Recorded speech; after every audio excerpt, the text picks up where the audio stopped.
Díomh Harja, is Mishamúntor Lauren. Agus is Mishamúntor Gemma. We're here in Dunedin Forest, County Kildare, which luckily enough for us is within our 5 kilometres. We're here today to talk about alternatives to pesticides. So what's a pesticide? It's a substance or mixture of substances intended for preventing, destroying, repelling or mitigating any pests. It's an umbrella term for herbicides, fungicides and any other substance used to control pests. But why are they called pesticides? Because they push those pests aside. Pesticides might improve crop yield and productivity, but they can also deteriorate the environment in the long term, contaminating groundwater, soil and its fertility and even the air. They can harm other beneficial soil organisms, plants and insects, and can be toxic to animals like birds and fish. Therefore, EU legislation regulates the use of pesticides and encourages the use of alternatives to pesticides.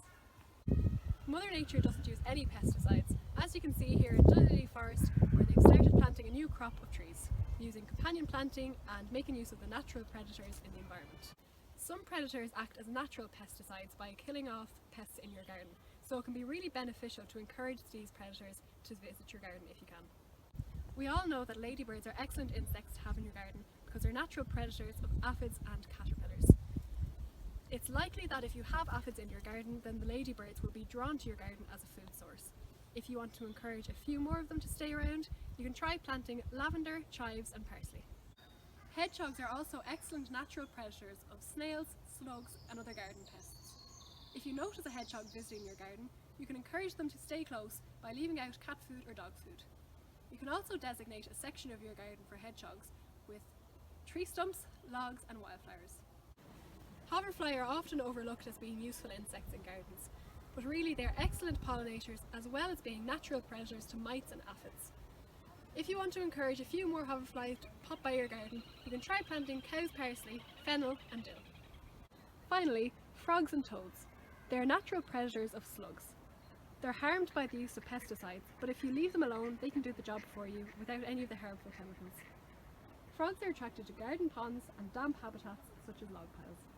Commonly used pesticides often contain pyrethroids and neonicotinoids. However, these often have a negative impact on beneficial insects such as bees.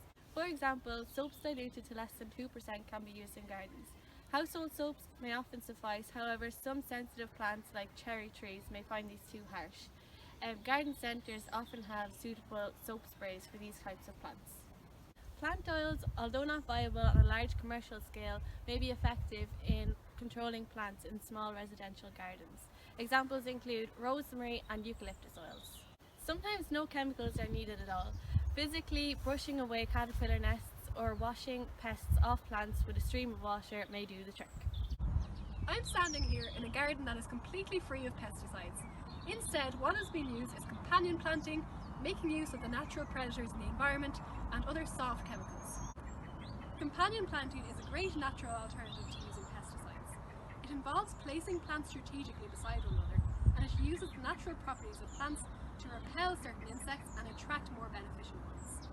It also increases the range of biodiversity in your garden. So what are some examples of companion plants? Well, garlic is a really great companion plant because it repels aphids, which are your green fly, your black fly, your white fly, all of which are really common pests in Irish gardens.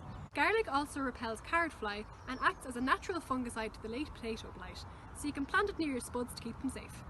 If you want to plant some flowers in your gardens but don't want pesky pests ruining your efforts, you can try planting lavender and petunias. As well as looking and smelling fantastic, lavender repels moths, caterpillars, fleas and flies, and petunias repel aphids, leafhoppers and squash bugs. Good for listening, everyone. Hope you learned something about how to use alternatives to pesticides. Don't be afraid to get outside and make Ireland healthier. Slán!